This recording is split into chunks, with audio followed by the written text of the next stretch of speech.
Здравейте!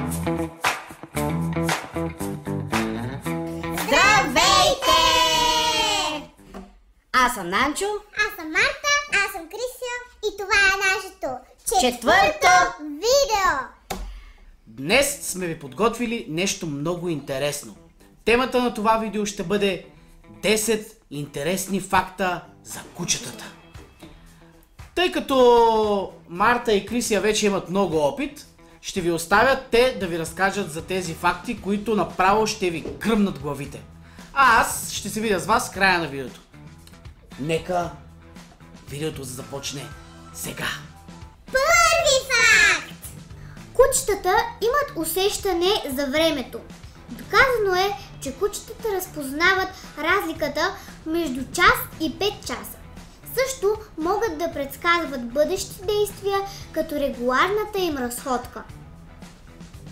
Втори факт!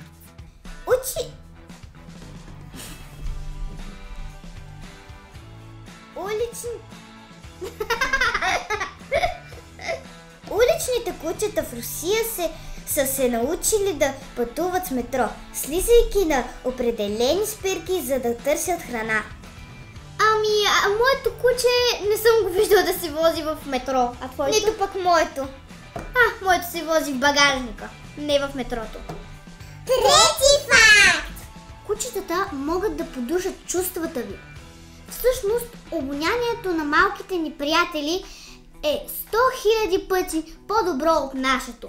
Така че не би трябвало да е шокиращо, че те могат да подушат чувствата ви. Четвърти факт!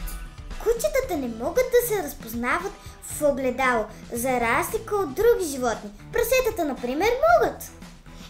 Аз като остана сутрин не мога да се позная в огледалото. А ти? И аз не. Пети факт! Чудили ли сте се защо, когато спят кучетата, се свиват на топка? Това е инстинкт, който запазва доброто функциониране на органите им и ги топли през студените сезони. И аз се топля през студените сезони като тях. Шести факт! Шипчестите каишки са измислени още в Древна Гърция, за да предпазват вратовете на кучетата от атака на вълци. Вярно е. Седми факт! Аз се чакам, жутя! Добре, аз чакам теб. Седми факт!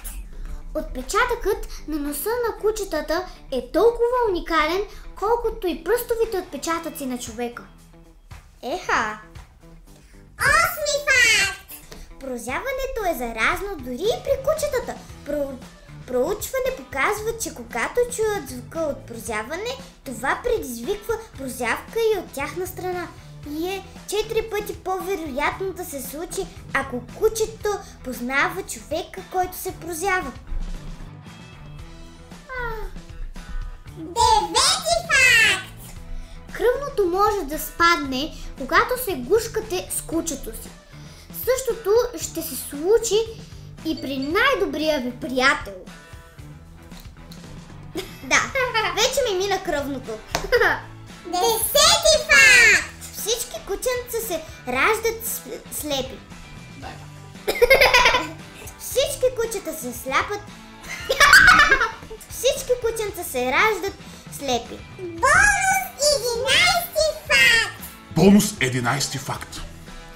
Вашето куче е умно колкото 2-годишно детенце. Вие знаехте ли? Не! Някога се чудите защо децата на тази възраст изглежда имат специална връзка с семейното куче. Възможно е, защото говорят на един и същи език. Какво? Всъщност, дете на 2-годишна възраст и куче знаят приблизително 250 думи и жестове. Как така? Не го разбрах. Това е нашия бонус 11 факт. Приятели, благодарим ви, че изгледахте това видео. Не забравяйте да се абонирате за нашия канал. И да ударите палец нагоре. Камбанката. Чанът и всичко, което трябва да се направи за това видео, за да може да стигне до възможно повече хора. Споделяйте го, коментирайте, приемаме предложения за нови видеа, за да може да се забавляваме ние, а и вие. Чао,